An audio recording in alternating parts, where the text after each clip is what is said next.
have some questions that I want to ask them, and then a little bit later on, I'm going to open up the Q&A if you guys have any questions you would like to know. So first things first, please make some noise because we have Clarke Jacobs, Whyt Manga, and Chris Miles is here. Chris is back there, but he's going to be back. He's going to be back.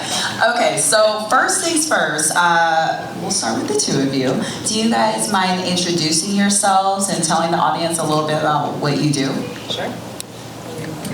Hi everyone, my name is Clarke Jacobs. I am a creative executive over franchise and original development at Nickelodeon Animation Studios. So basically I oversee a project from when it starts in development all the way to when it gets on the air for the network, constantly collaborating with different creators, writers, artists, all that fun stuff, looking at all the animation. And yeah, I've worked on Monster High, and I've also worked on the new Fairly Odd Parents that just came out.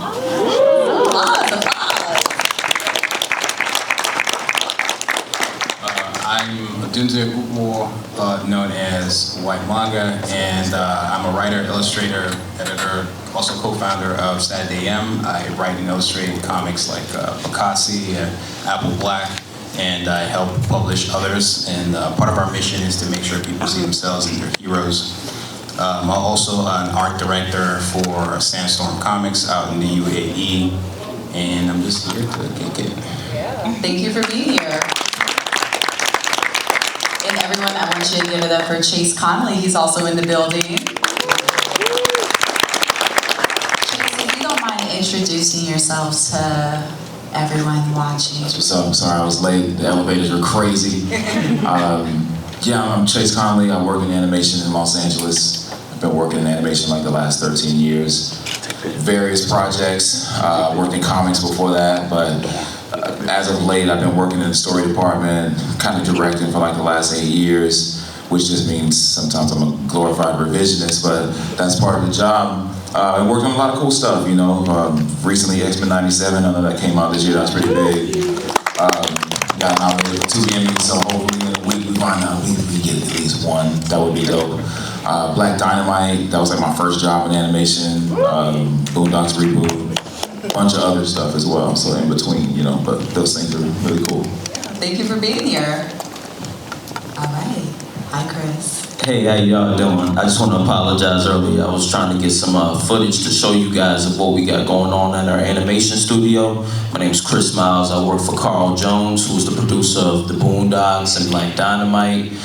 He started his own animation studio called Marsh and Blueberry, and I have some content that I wanted to show you guys just so y'all can get an idea of what we got going on, what we're cooking up, and what we can do as an animation studio. A lot of times, black creatives are underrepresented and we're overlooked, but we're gonna show y'all the reason why we can change that narrative. We want it to be the change that everyone wants to see, especially at places like DreamCon. So I hope you guys like what you're gonna see after the show is over. You want me to pass it to? Whoever you want. Okay. Well, and just to say, I have cards too. I have a bunch of cards, so if you guys want to tap in with the animation studio, I got some cards after the panel's over. I handle all the socials. I book his interviews. I promote Marsh and Blueberry on his behalf, so I'm not an animator or anything like that. I can't accept any, unsolicited pitches. But if you guys do want to have an opportunity to try to connect with Carl, I'd be happy to help make that bridge happen.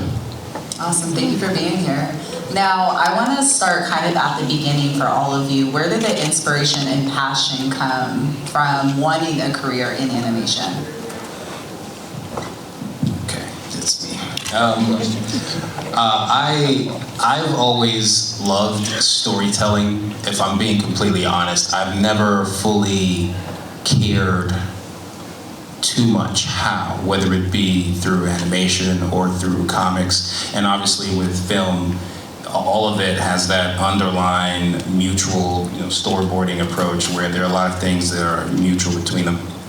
And so growing up as a kid in Nigeria, with all the power outages and things like that, it's very easy to be bored, but when the lights were on, I took every opportunity I could to watch whatever I could, play video games. my first exposure to anime or anything like this was Street Fighter and the Super Nintendo. And the lights would go off and I'll keep it going, and that's how I picked up a pen to draw. I would draw like the art on the cartridges, and that's really how it started. And that's how I made a lot of friends. So I'm not the most social person, but being able to draw allowed me to make a lot of friends who were going through similar things. And that's how I got into it, and I've always liked storytelling, whether it be Western media or Asian, Japanese content or anything like that. And that's how I kept building. I had friends who would be like, oh, you definitely need to make comics. Growing up in Nigeria, there's no way to even imagine how that would happen or how I even get to even here. But it was just something I knew I would keep around. Like, I feel like there's a hole if I don't play around at that field or do something with it. And I just kept drawing as a kid, and here we are. And there's a lot more in between, but that's how I got into it and just been building ever since.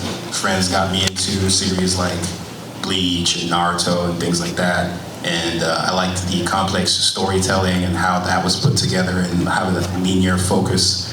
Not too much multiverse stuff happening where it's easier to get into, and I appreciate the Western stuff as well, but I also liked how it was, that linear focus where one person could just spearhead this whole thing, and that's how I started to do it. And the more I did it, the more I took it seriously. The internet, digital age happened, and started to learn online resources. One of the first coolest images I saw online was actually from Chase on DeviantArt. So, I just looked at a lot of artists that inspired me. LaShawn Thomas, Mark Crilly, who had a YouTube channel at the time, that pushed me towards, putting my stuff out there, and that definitely helped out with networking and all those kind of things. So that's how I kind of got into it. There's more to it, but hear from everybody else. And I just want to piggyback off that point because Carl Jones actually gave opportunities to people like LaShawn Thomas and Chase Conley. So while I'm up here, I'm just gonna always show him love first and foremost because he's definitely an OG in the game, gave a lot of people opportunities. And I'm one of those people, so just my story. I didn't really start off in animation. I actually started off creating content, making memes on social media, and a lot of them will go viral. So I've been reposted on The Shade Room, Hip Hop DX, been covered on The Breakfast Club, Vlad TV, Hot New Hip Hop. So all the major hip hop media outlets, my content has been covered on. And I also did a short story for Marvel Comics with Charlemagne the God, who's one of my biggest supporters. He would repost my memes all the time, and it would drive traffic to my page. And I think that's how Carl got wind of me, because Carl follows Charlemagne.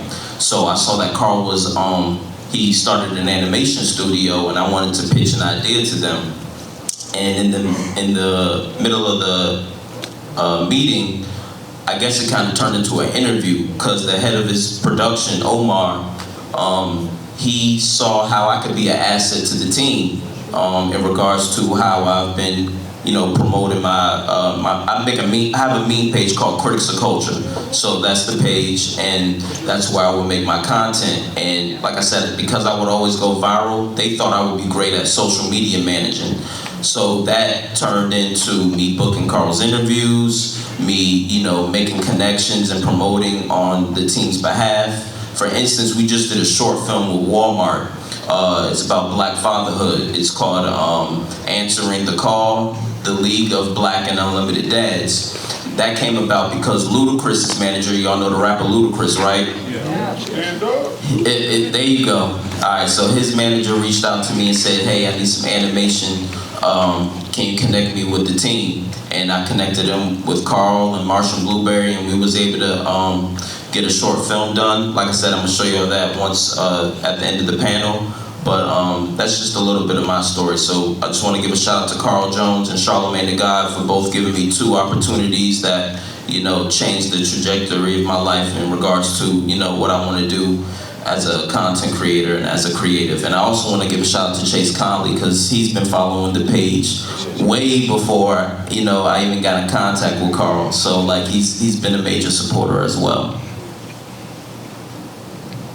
So, like everyone else up here, I'm really big into storytelling as well.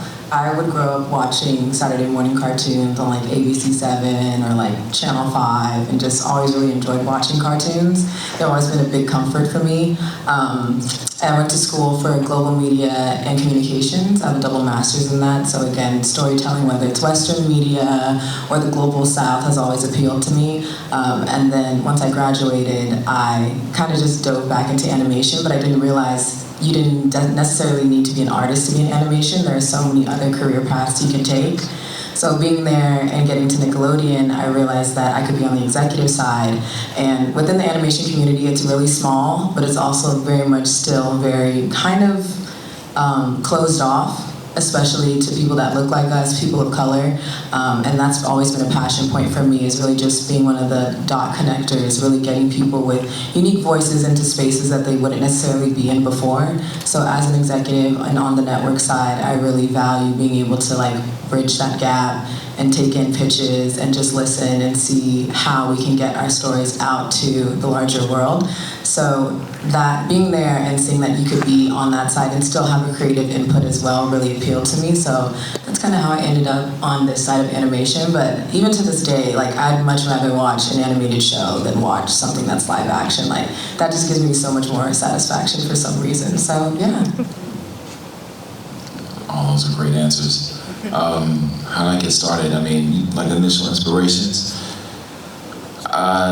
There's a few things, but I was a latchkey kid when I was young. I grew up with my grandparents when I was really young, and you know they were working all the time. So most of the time, my grandfather would go into town and get like medication from the pharmacy, and back then they still had comic books on spinner racks. You know what I mean? You could buy comics anywhere at that point. So that was my initial inspiration, and I was like, you know, when I read it, I was like, yo, this is what I want to do. At least in some form, I enjoyed it, how imaginative it was, and you know, I always say that back then, I'm dating myself, but like in the sense of like back then, back in the good old days, the highest form of tangibility that you could see certain ideas were comic books, right? Because movies weren't there yet, video games weren't there yet. So that was kind of my first, you know, endeavor as far as that's concerned. And I just knew what I wanted to do. But around the mid-90s, they had Anime Saturdays on Sci-Fi Channel, which was the first block of anime in the States, like in terms of cable TV.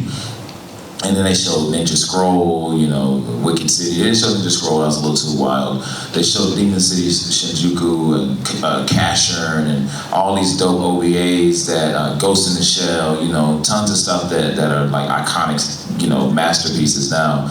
And they were showing like back to back on Saturdays. So yeah, that was my initial like spark where I was like, yo, I want to do this. And I saw Ninja Scroll when I was in 4th grade, which is a wild story. Me and my mom, we had illegal cable from our neighbor. And so like whatever you would watch on Channel 4 is what you was, like whatever they watched on their VCR tape, we would see that on our Channel 4. And so they had a tape of Ninja Scroll, and I was like, yo, this is out of control. And I was forever changed at that point. So yeah, at that point, my life's journey was to kind of just make content that was as potent as the stuff that inspired me. So I just kind of, you know, going headfirst into that as far as the last 20-something years, you know. So, and in the midst of that, I've been able to work on a lot of cool stuff. So. Now, I know you guys have probably seen so many changes in your journey and throughout the industry, but I would love for you guys to talk about how has AI impacted animation? Thanks.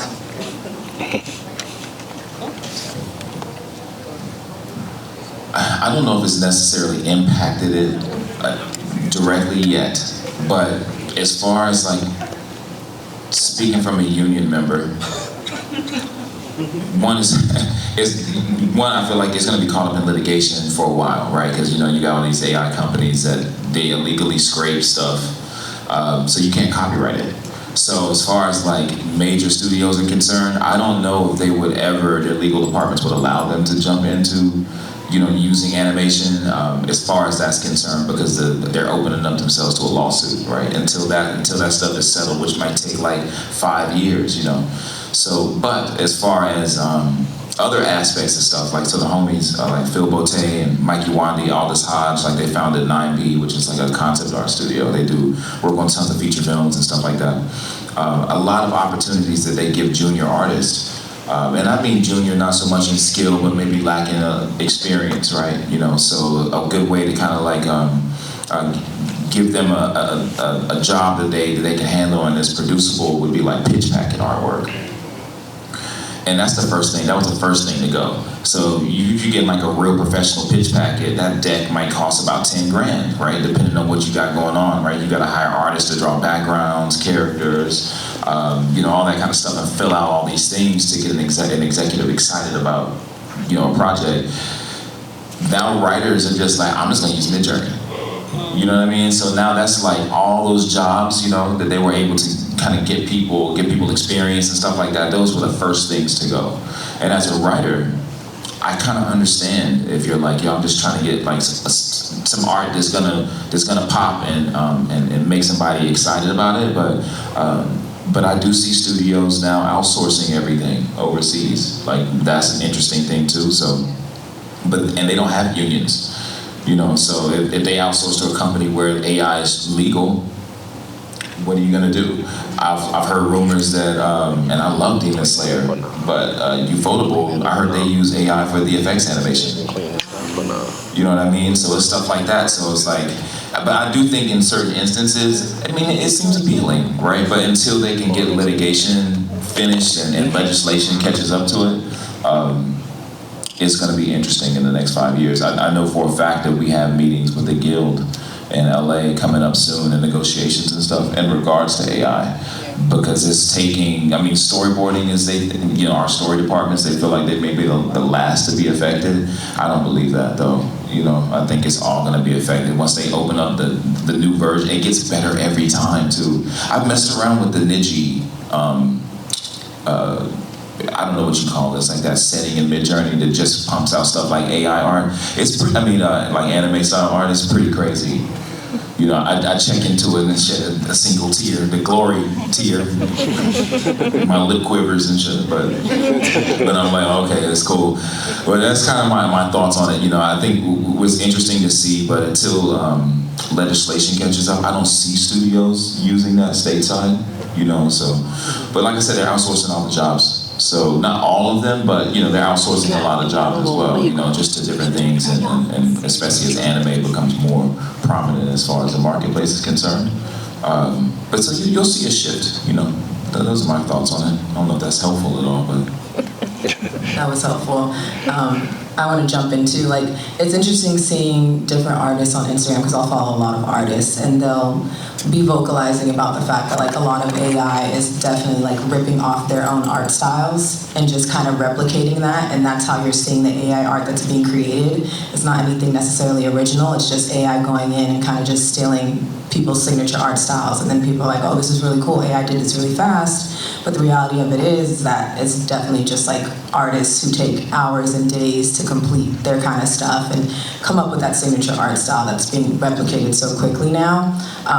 So I definitely think there needs to be something done about that for sure. In terms of the studio side, like, there's something so important about just like the human experience and really taking that into perspective that I feel like AI lacks a lot of. Like, it's very much just a computer coming up with words or coming up with art, and I feel like that's something that until we're like decades down the line, maybe someday AI will figure out how to do that, but because that's such an important part of like creating and such an important part of animation and just the creative journey, I don't really see AI kind of taking over and being like the dominant source when it comes to just storytelling in general, because it's just not something that can be replicated just from a computer. Like, they just don't have the same type of sensibilities and sensories that we do as humans. So I don't necessarily see it becoming a huge issue, at least not currently, but it is interesting to see how like AI has really just made everyone's lives easier, and we're kind of just getting normalized to it and comfortable with it. Like, even just with like ChatGPT and just like talking to Siri and just like, I think Gemini that just came out, like just seeing those commercials and how it's just kind of like slowly becoming a part of our daily lives. It'll be interesting to see how it kind of goes into the creative in the future too. Well, I think the response to AI is a lot more important than the impact of it. One thing that Carl always says and has said it publicly is that whether AI stays or whether it goes, whether everything works out with these unions and the strikes, we need to focus on not always utilizing the Hollywood system. And basically what he's trying to say is independence. Independence is the best response to AI because it's best to be able to fund your own projects, create your own projects without having to rely on, the studios. You have more leverage when you go into these buildings and you have a product like a Game of Thrones or, something that was an IP that you created and that you already have a foundation because you have a fan base. So it just makes that process a lot easier when you want to negotiate. So if you want to negotiate terms of making sure that they're not using AI-generated artists or animation, you can probably do that in your contract. But either way, one of the main goals of Marsh and Blueberry is to make sure people realize that the best way to own and control your narrative and your IP is by being an independent content creator and then just do partnerships. So with a lot of artists in the music industry, what they'll do is they'll have a 50-50 partnership with a record label where they'll just use the record label for distribution and then the artists will handle everything on their side. So a lot of times we need to realize that we can use Hollywood, but it doesn't always have to be a one-sided relationship. So I think the response to AI should be us creating our own content and not being in so much of a rush to pitch to Hollywood, because Hollywood's not gonna always give you, whatever investment you're looking on in return.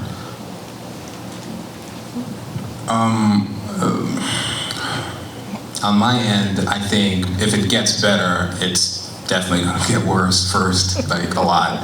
And it is improving and learning and quote unquote stealing every day. It's getting better in every way from a story standpoint.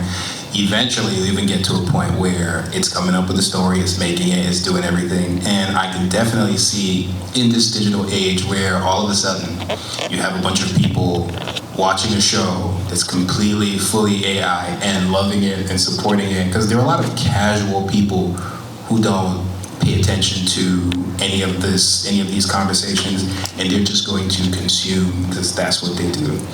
And so it's always going to be difficult. And I do think there's a place for AI, the same way as years have gone by, digital tools have helped make life easy in many ways. It's just that maybe AI is just extremely severe, and obviously it's learned from artists, and those artists haven't gotten any compensation and all of that.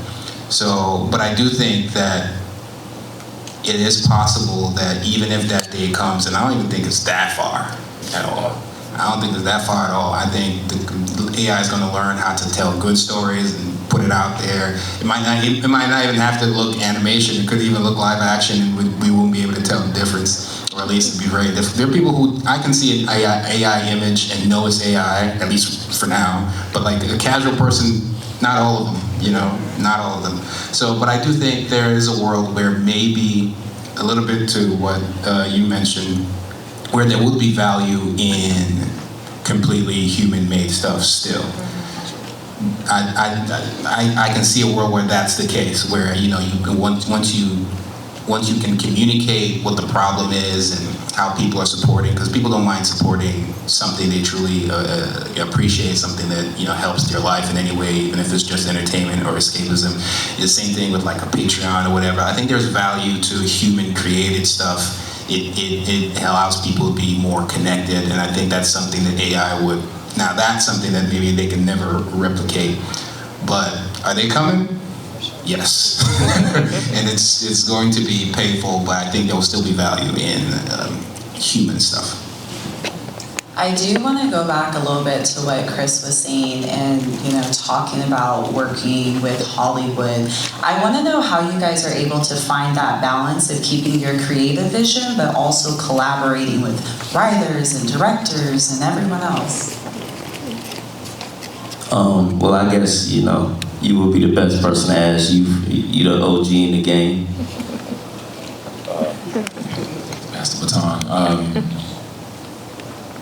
It's interesting. I think it depends on a lot. Like, every project is not made equal, right? So, and then it depends on like what your role is in that project. If you're the showrunner and it was your idea, you'll get a lot of creative control. I think that the studio was going to be there for a level of checks and balances in most situations, and depending on how experienced you are, depends on sometimes how much they will engage or just trust you. And then also, depending on your relationship with them that you fostered, you may speak their language, right? And so you know exactly how to appeal to them. So you have that angle as well. I think that it also depends on your position too, you know. So, but let's say like as a director, right? I get a script and then let's say I'm working on X-Men, essentially. That's a huge IP. And then working on that IP, right? It's like so much brand recognition, and this also was Disney's first X-Men anything since getting the rights back. They will choke the life out of an idea time to time. You know what I mean? Because they're so scared to move in a general direction. They just wanted to hit right. And then on top of that, you add the fact that it's a continuation of another idea, right? So you have a group of execs. I'm gonna just keep it real. You got a group of execs, and this is not a knock to them, it's just their sensibilities are not based in like anime. And anime to them is a visual aesthetic, which essentially represents certain visual tropes and things like that. But truth be told, from a philosophical standpoint, anime is an aesthetic in its economy, right? In a way that you create animation with tricks and things like that to keep costs down, et cetera, and then that just developed into like a visual language, right? You know, from old school parallaxing, multi-plane sliding elements and that kind of stuff, right? But there's also high-end sakuga and high-end animation that you see in current series now. And but when you say anime to an executive that is so far on the outside, on the peripheral of that, it gets them scared because they're thinking like, oh, you're gonna make it all sharp and all this stuff. And it's like, no, first off, I need you to step your game up because you haven't watched enough. Like, don't even come at my neck like that.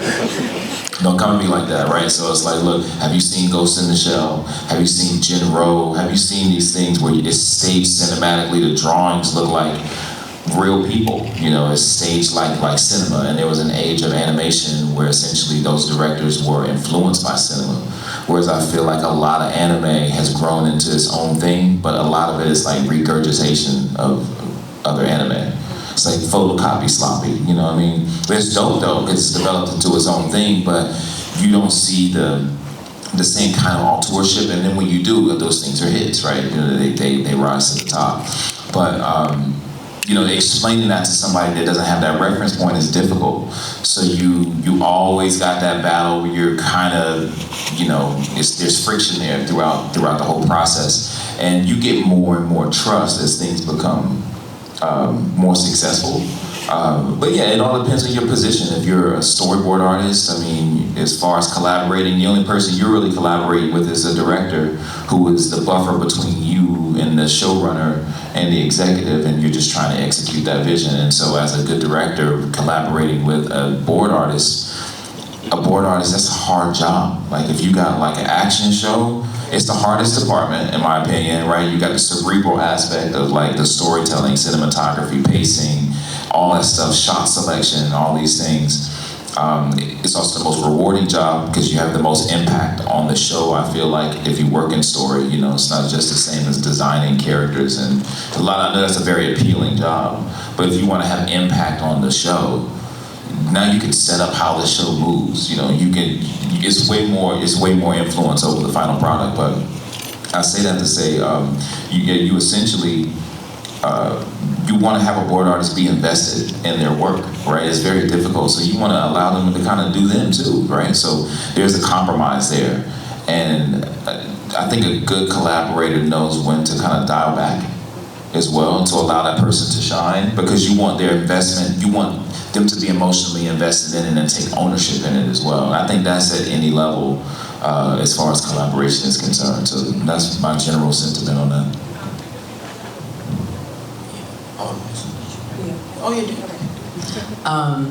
I was gonna say, just jumping off what Chase is saying, it's very much like a relationship-based collaboration, and it does vary from project to project. Like on the IP side, like he was saying, the franchise side, if it's a really well-known property, there's definitely going to be a lot more eyes on it from the top all the way down to the bottom in terms of the network side, just because it's something that has a lot of value and represents basically who that network is.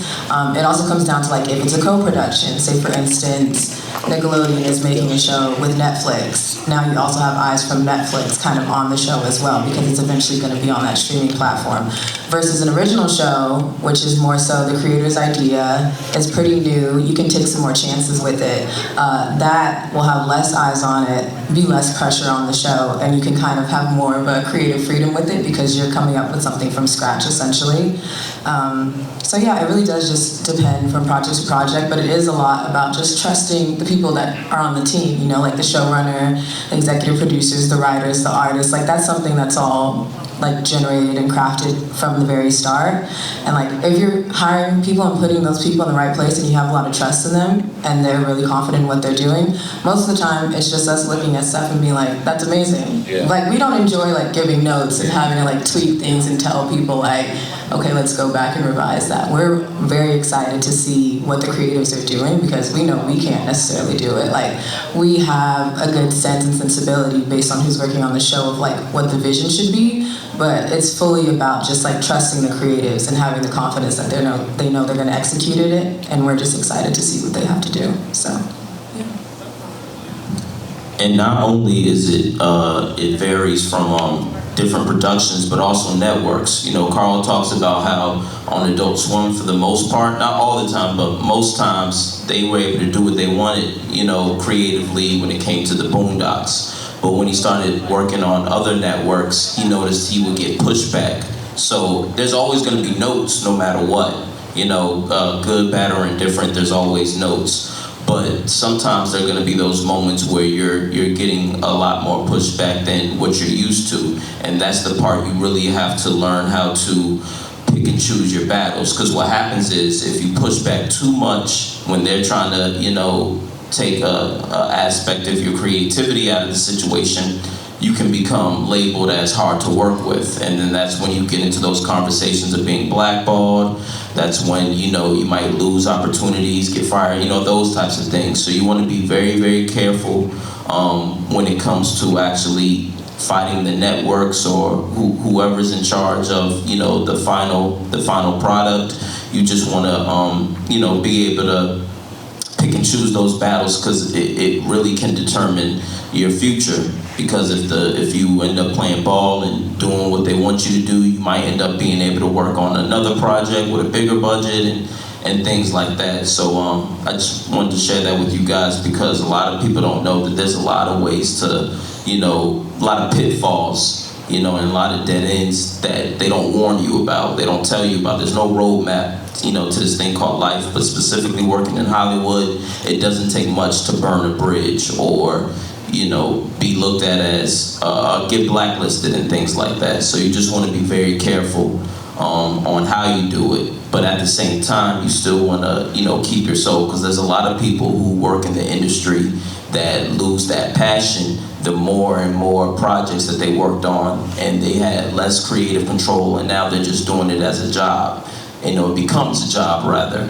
They don't have the passion that a lot of y'all have in here when it comes to wanting to follow your dreams, wanting to get your projects out there. A lot of times that gets lost once you've been, you know, desensitized to the actual process of, you know, working on a production. So and that varies case by case, and everyone's situation is different. So just always keep that in mind, that that's one of the struggles you have to overcome and deal with if you actually want to work in the industry, and if you just want to be an independent creator that hires people under you. You're sometimes going to have to be that person when you have a co-writer that, you know, you're bringing them along for your project. You might have to tell them, hey, I don't want to do that, let's do this instead. So the process of collaborating, you know, isn't always easy, but if you're able to come to a compromise, I think that'll always be a match made in heaven. I was going to say, just in terms of going back off of what you said, picking your battles, also is learning how to pitch your idea, right? You know, you don't want to have an executive feel like you're just brushing off what they say, even though you may know it's right. There's some times where I'm like, you know what? Let's just do it their way first, so they can see it on their feet, and then I have a solution in my back pocket. So a lot of times they'll see it and they're like, oh, you know what? It's not working for me. And it's like, you know, I feel the same. So here's my solution. And they're like, okay, cool. Because then they feel validated as well. You know, it's like, okay, you listened to what I said. You didn't just try to like throw away my notes. Because a lot of times they're seeing it from a global, from the macro.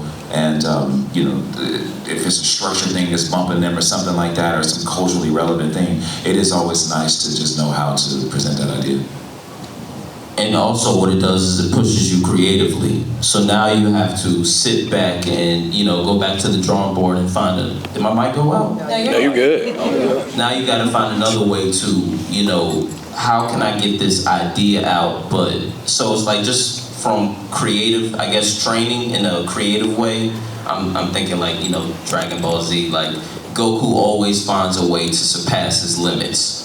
And sometimes, whether it's directly or indirectly, that's how these studio execs can be an asset to you, is because they're pushing you creatively. So if they tell you no here, or, you know, figure something else out, you're gonna be able to open up those parts of your brain that you never even were able to access until that moment happened, because you kept getting told yes, so they kept approving it. So you didn't have to flex those muscles. So it does, and it's a double-edged sword. That's basically what I'm saying in a nutshell.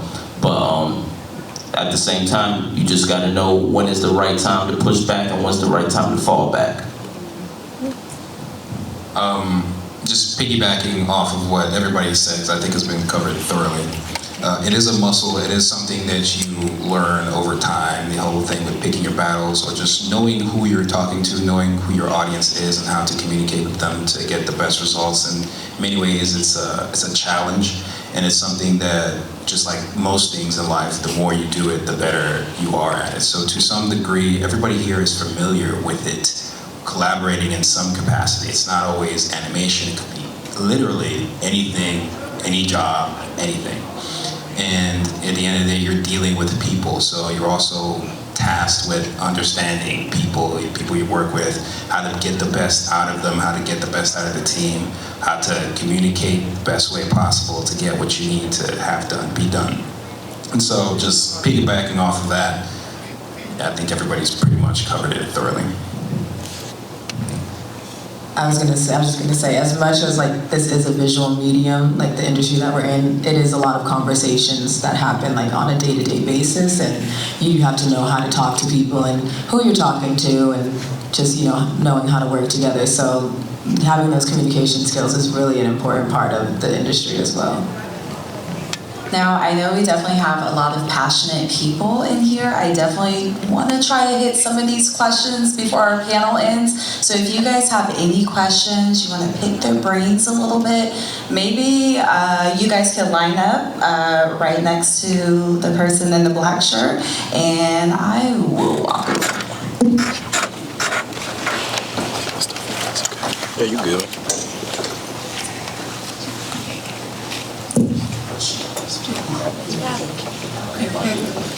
This is for Whyt Manga. Oh, so when you did start Apple Black, what was your main inspiration for your power system? It was, being completely honest, it was always, with most things I create, there is always I always leave room for flexibility, right? So I did look at a lot of Dragon Ball, Bleach, and even Full Metal to a degree. But I also wanted to do something that was completely completely out there, some completely new. I looked up some chemistry stuff that eventually changed to be whatever it is today.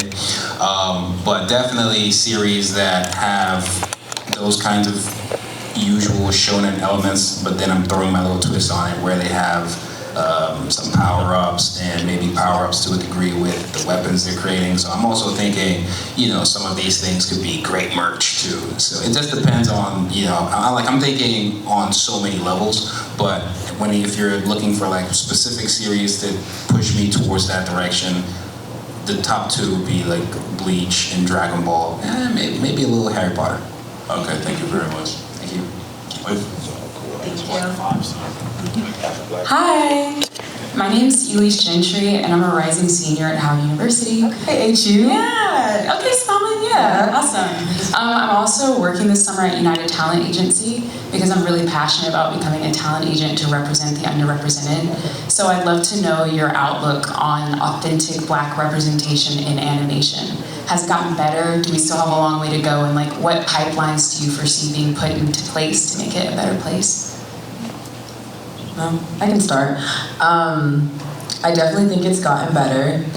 When I first started Nickelodeon like 6 years ago, I was in development and I was the only Black person in development, which was a very interesting place to be because I felt like I had a responsibility kind of to just advocate for our stories and advocate for writers and artists that weren't necessarily in the room, but also bring my own experiences as a creative executive, more so to like the storytelling side and the visual side, just making sure that was all good.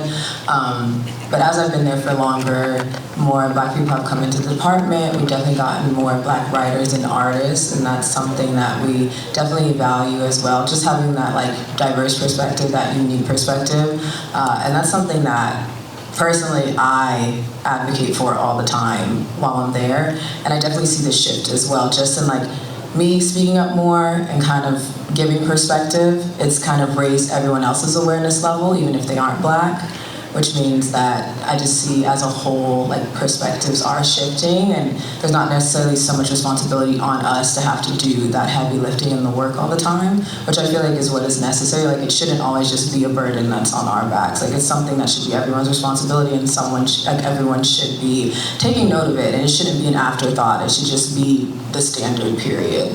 So I do see it shifting, even just looking at other shows that are coming out, just in TV as a whole, I feel like there has been a shift and just like more of a regard for our stories and like having that space for us. So I'm hoping it keeps going in that direction.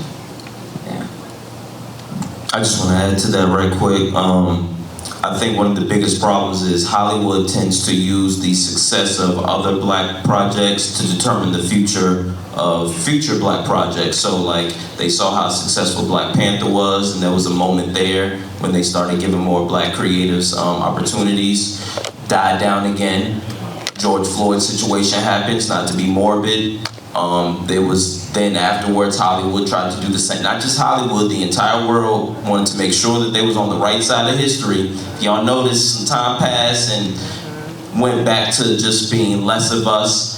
And another problem is we've been locked out for so long that a lot of those writers that came out that were working on shows, or all those, remember the golden era of TV and film, the 90s, everyone always talks about 90s sitcoms, 90s movies, but a lot of those guys were never able to be groomed into becoming showrunners. A lot of them were never able to become executive producers. And what happened was that caused a void. So when they started looking for a lot of Black creatives, like a Carl Jones, he was getting hired off a default, just because they wanted to make sure that there was a Black face on, insert option A for the production, So I think that's another reason why I just want to keep stressing. That's the reason why we need to, be the change that we want to see. We can't wait for Viacom, and that's not a shade to you. We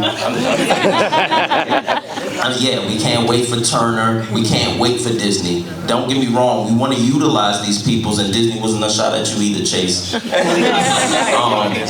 That's the reason why it's best to definitely try to consider going the independent route, despite the fact that it takes longer. When Nipsey Hussle said the marathon continues, he meant that because it really is a marathon, but the reward is worth it at the end, because eventually you'll realize how far you came and how much control you have.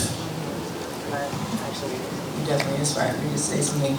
Definitely don't worry about taking the traditional route to get into this industry, especially as Black people. Like, a lot of the time, the animation schools and art schools that are out there, we're not necessarily going to those.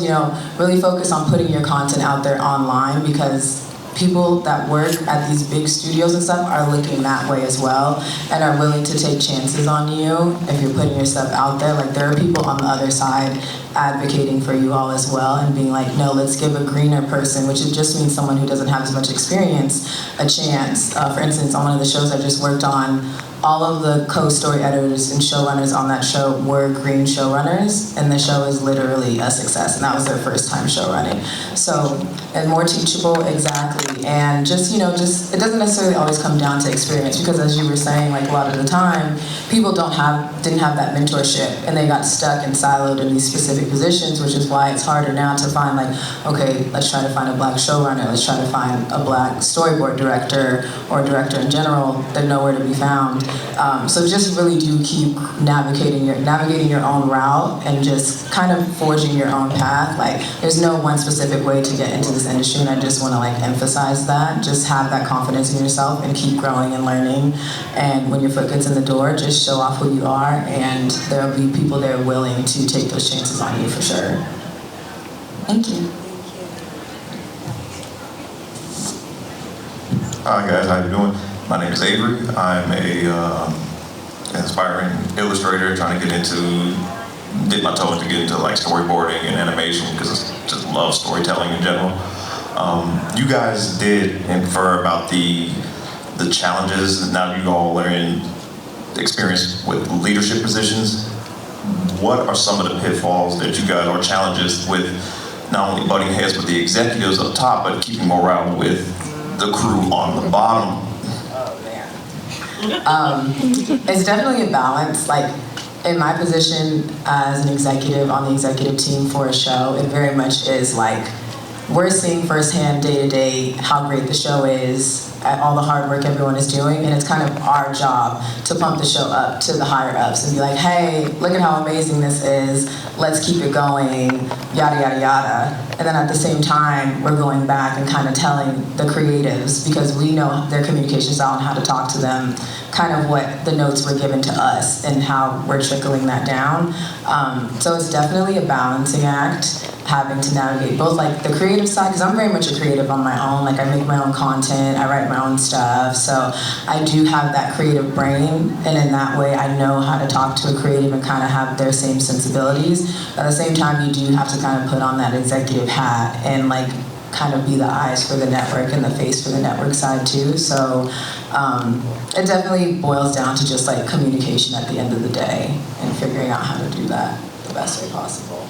And just right quick, also remember, like, don't be afraid to humble yourself too, because if you're the new guy, or if you don't have as much experience as someone else, or if someone is giving you an opportunity, sometimes it's just best to, let things play out the way they play out. One example was Charlemagne hit me up and said, yo, I want to do a short story for Marvel. It's a Christmas story. I want to either do Ironheart or the character Blue Marvel. Y'all know those characters, right? All right, shout out to Kevin Graveau, who created Blue Marvel, another mentor of mine. Basically, I came up with the concept of a Christmas story for Blue Marvel, and I sent it back to Charlemagne. He says, dope, I'm gonna give you a writing credit. And then he hit me back a few months later, he said, yo, fill in those thought bubbles. So when the project finally came out, didn't really get notified, found out, on my own. So that's another thing too. Sometimes things don't always go as planned.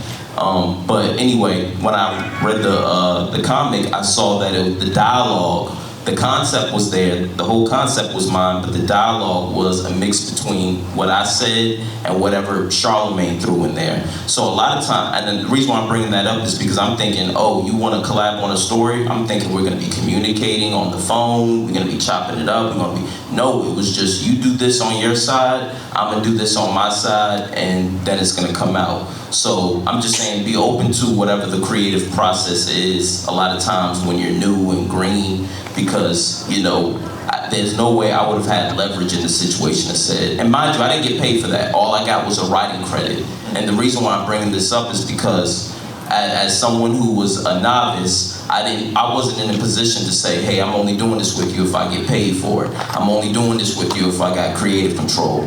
You can't always Joe Budden the situation. And he's also reposted my content. Shout out to Joe, I ain't got problems with him.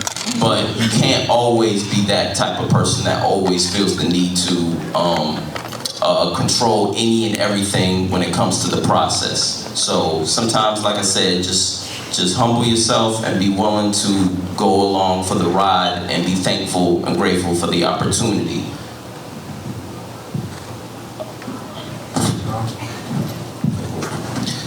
But before it goes, it's basically just to have it short so others can go. At the end of the day, I think you as a human, remember you're dealing with people and communication is key. You have to have a level of self-awareness to know who you're dealing with, what the project is, what's necessary for success. And like I said, it applies to anything. So the same way you would have some kind of plan talking to those above you, you should have that talking to those underneath. And I just mean job-wise, not necessarily that they're underneath you. Because like you said, you also need to have some sense of humility. And so you're just talking to people and understanding the challenge of how best to communicate to get the job done. Yeah, I'll keep it short too. I think they covered everything. For the most part, I think as a leader, I'm just honest with my team. And there's the human element. So because I've been in the trenches with them, also they're more willing to go through that with me because they know that, like, let's say there's a late deadline. If they're staying late, I'm staying late, right? If there's something I'm like, oh, I need you to get this done. I know this is not humanly possible. I know that there's the human element there, right? So I'll be like, hey, give me this, and then we'll split that workload together, right? It's my job to get over the finish line, right? So it's like, it's not necessarily their job all the time to stay late. So I'll take a portion of that and be like, okay, you just focus on giving me the best that you can do on this part, and then I'll handle this part, and we'll make it happen, right? You know, and I think that at that point, the artist is always more willing to strive to not have you do that because they know that it's a tremendous sacrifice for you as well because I have tons of responsibilities and leadership, you know what I mean? So, yeah, it's just honesty, really. I think that's really the key. Thank you very much. Appreciate the time. Now, unfortunately, time flew by so fast. You guys dropped so many gems. That's going to unfortunately have to be our last question for right now. But our panelists might stick around afterwards if you guys want to continue to poke their brains a little bit. Now, Chris, I know you wanted to show us some really cool footage before we went. Yeah. So, like I said, we did a short film in partnership with Walmart about Black fatherhood for Father's Day. Were you able to get both videos, sir? Okay, before we get to Walmart, let's take a look at that other one first, because I really want y'all to have an understanding and idea of what, you know, Marsh and Blueberry is as an animation studio and a creative agency. Carl has a video up here telling you that. Oh, okay, my bad. I thought it was in your way. I'm sorry. But no, I just want you guys to check it out. And if you're on Instagram, give us a follow at @WeAreMartianB, and make sure y'all follow Carl Jones. You know, this is a Black-owned animation studio. We don't get opportunities like this to even be in these spaces on the production side and on camera. So definitely check out the page, support us. Check out our content, and if you're a podcaster, YouTuber, and you would like to interview Carl, hit me up. I have my cards up here. I'd be happy to make that happen. If you're an independent content creator that has a graphic novel or anything like that, can't, you know, guarantee that I can get you a meeting or anything like that, but we can definitely try if you reach out, because Carl's always busy. But he has reached out to other creatives such as 10 Pins. He's also talked to the dude from Niobe, Sebastian. So we're always, you know, looking for artists too. So if you're an artist, you know, send your portfolio. That's not a problem. I can forward that to the team. But I'm just letting you know we're also looking for other, you know, independent creators just in general to help, you know, promote their brand and get their IP out there too. And teach people how to pitch and just go through the process of, you know, working in Hollywood.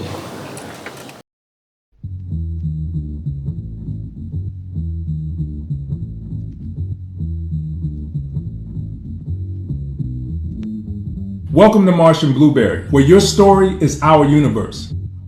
And our mission is to be this generation's next Pixar or Disney, but with way more diversity. I am Carl Jones, the co-founder of Marsh and Blueberry, and I've been in the entertainment industry for almost 18 years now, writing, producing, and directing for major Hollywood studios like Sony, Warner Brothers, Fox, Netflix, Amazon, and many more. But I'm most known for the Peabody Award-winning and NAACP Image Award-nominated The Boondocks, also Black Dynamite, The Last OG, and the new HBO Max series Young Love, which is based on the Oscar Award-winning short film Hair Love. Most recently, I directed the Webby Award-winning series Undeniable with MLB. Throughout the years, my goal has always been to create groundbreaking content that pushes boundaries. And this unrelenting drive for innovation and differentiation served as the foundation for Marsh and Blueberry. As a full-service animation company and creative agency, we stand apart by pushing diversity and inclusion, meeting the global demand for representation in all entertainment. With our distinctive blend of high-end 2D and 3D animation, visual effects, and design, we're not just a part of the entertainment landscape, we're redesigning it. What sets Marsh and Blueberry apart is our multi-vertical approach. We don't limit ourselves to traditional platforms. We're creating for the future, encompassing advertising, episodic TV, films, comics, fashion, games, toys, music, and last but not least, Web3 and NFTs. Marsh and Blueberry has produced content for Sony Music, Meg Thee Stallion, Rock Nation, Trippie Redd, Major League Baseball, Amazon, and are currently partnered with and sponsored by Google. Our team is our strength, and over the course of my career, I've worked with many talented and game-changing creators that have now come together to build a legacy with us at Marsh and Blueberry. We have also partnered with Trey Image, a multifaceted agency specializing in licensing, marketing, public relations, and event management. This collaboration has already amplified all of our branding endeavors across the entertainment spectrum. At Marsh and Blueberry, we're driven not by what's popular, but what's possible. We're guided by our passion for culture and people, fueled by creativity and our commitment to creating unique quality art, telling universal stories with lovable characters that reflect the diverse world we live in today, which makes all of our content palpable for everyone. We are Marsh and Blueberry. Thank you.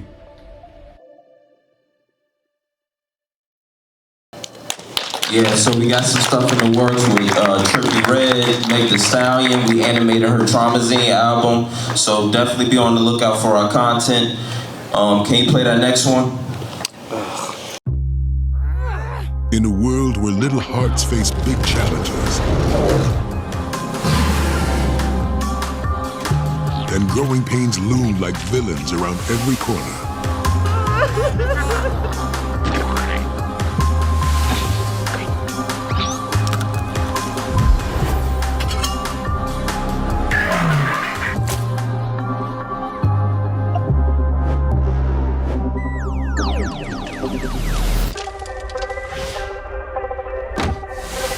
there is a league of strong and mighty black men ready to answer the call no matter where they are.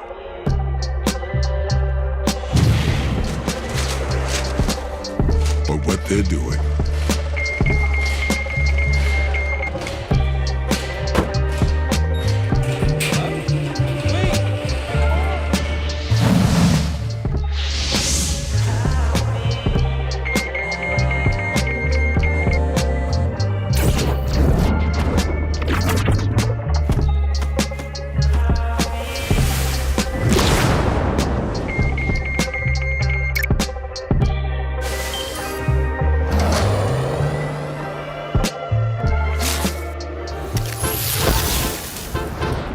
Who are these men? They are a band of fathers with the skills to transform tantrums into tea parties and meltdowns into epic dance-offs. Their capes, cleverly disguised as fanny packs and cargo shorts strapped across dad bods.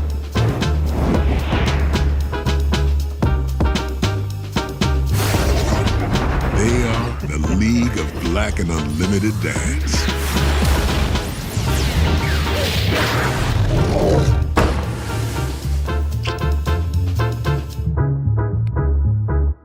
A couple lines, they raising girls and boys. Supermen, caretakers, the kings of the boys. Tear wipers, the crime fighters. The grill lighters in darkness, the shine brightest. The game winners, the high fivers. In a world full of wrong turns, the do-righters. When you feeling low, the lift highest. Inspire, inspire.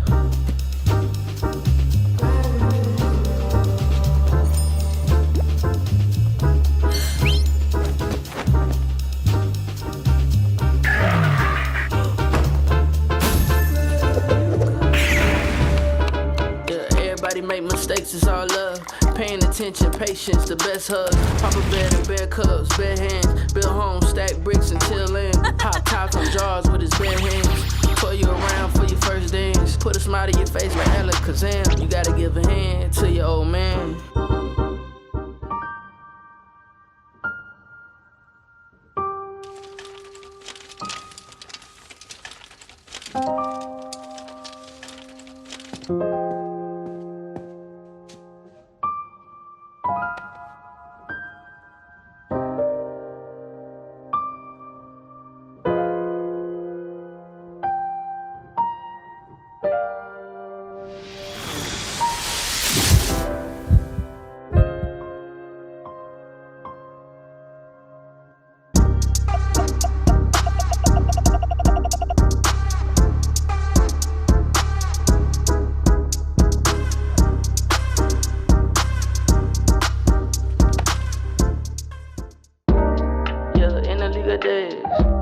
They're the unsung heroes of play dates and the sultans of parent-teacher conferences across the land.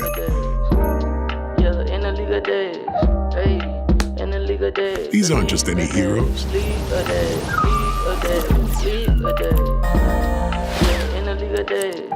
are the proud, the powerful, the League of Black and Unlimited Dads. When it comes to being a father, I'm unlimited. Slidey knows, you know that it got a remedy. Whole neighborhood pull up when I cook out. Look at dads, everybody better look out. White socks with the sandals when I two-step.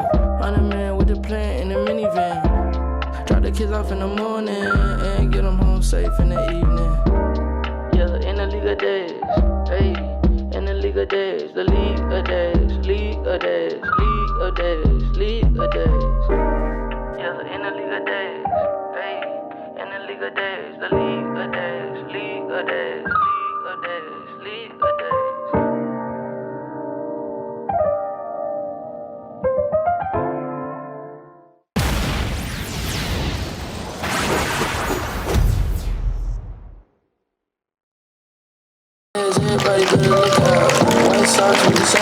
Alright, be honest, everyone. What y'all think?